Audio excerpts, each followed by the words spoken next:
What's going on, guys? It's Jimmy Like Halo back again, and today we're talking about Mario 64. So, this game is extremely important to me, an extremely large part of my childhood. Now, the reason for this is the first console I ever played was the N64, right? And even though this wasn't the first game I played, it was actually, I'm pretty sure, I'm not 100%, I'm pretty sure Star Fox. That game's also peak. But anyway, I'll talk about this game today and why it used to be my favorite game when I could beat it before my Cherry Prime, but nowadays my second favorite. It's still just absolutely peak. But this is talking about why it's still the best Mario game. So when I was a kid and I first started playing this game, right?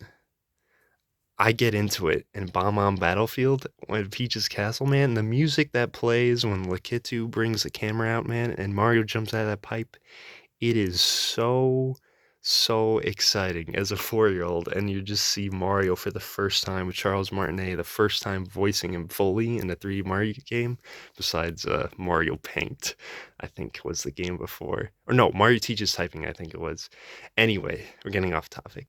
The first time you ever jump in a painting and you hear the classic Bomb on Battlefield theme, man, it never gets old. It's just truly, you know, you're playing truly something special. And yeah, man, playing through this game is just truly something else. But especially as a kid, the nostalgia just, oh man. I've played this game probably like at least 50 times, just, I don't know, all the way through, but more and more, I would just play it all the time. And it's always one I return to because it's still, even this version ages really well to this day. I still think it's the greatest 3D platformer out there. I mean, it's even before they had the normal ESRB rating with the freaking kids to adults. But yeah. But yeah, as a 3D All Stars, you can see here little clips of the game while I talk over it. But man, just seeing all these areas just fully come in 3D was just so special. And even though the controls may be a little janky, the music and the original idea and what inspired of all 3D platforms after this game, I mean, we wouldn't have so many greats afterwards without it. I mean, it was a first of its kind, first of its time, and it was just incredible that this was the N64 launch title. And man, if I was born like the 90s, man, this would have been crazy going from the SNES to seeing this. Holy.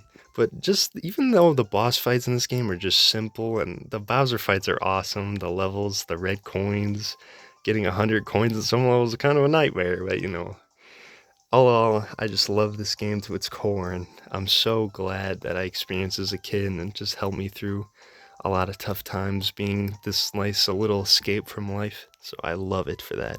But that's not where it ends because later on, after this game came out, there was actually a re-release on the DS of this Super Mario 64 DS. And man, when I first found out about this, probably when I was a few years later, maybe 10 years old, and I got a DSi, I'm like, bro, I have to have this game with it because it was literally my favorite game at the time. So to think that there was not only another version of the game, but a game that has another three characters that have unique abilities, new levels, remixed stuff, changed stuff, I had to have it. Now, the first time I played this was on Christmas when I got a DS. I don't even know what year.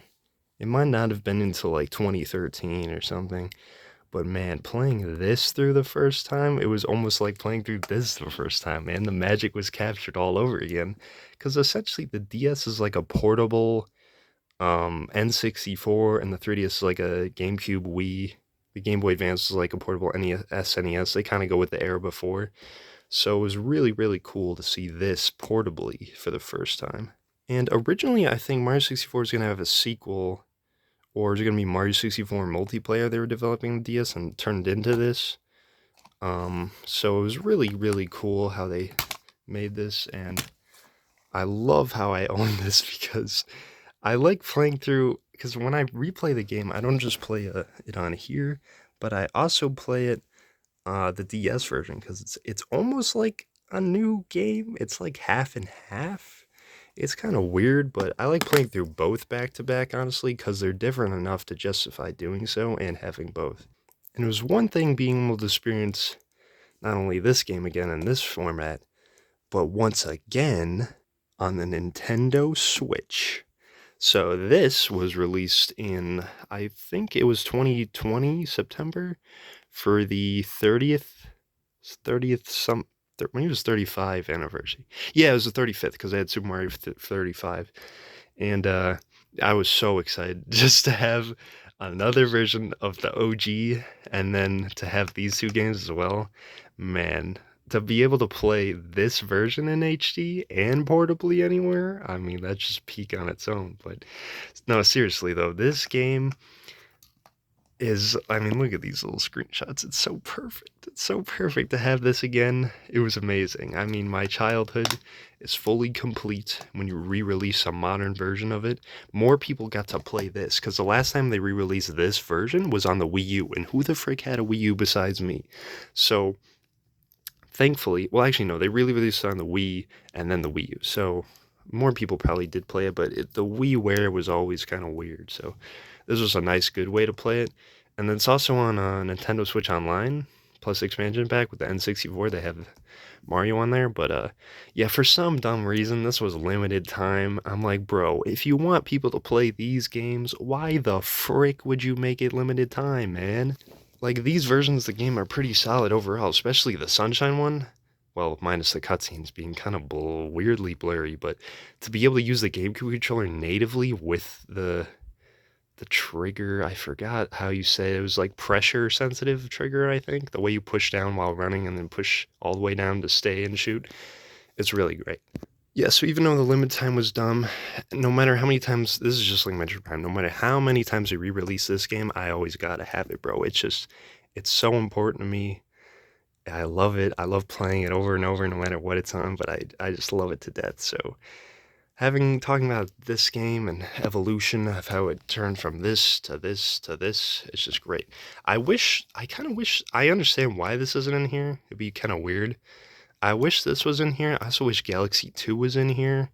But Nintendo's always really weird and makes no sense 90% of the time. They're always like, when you think they're going to do one thing, they do the complete opposite thing.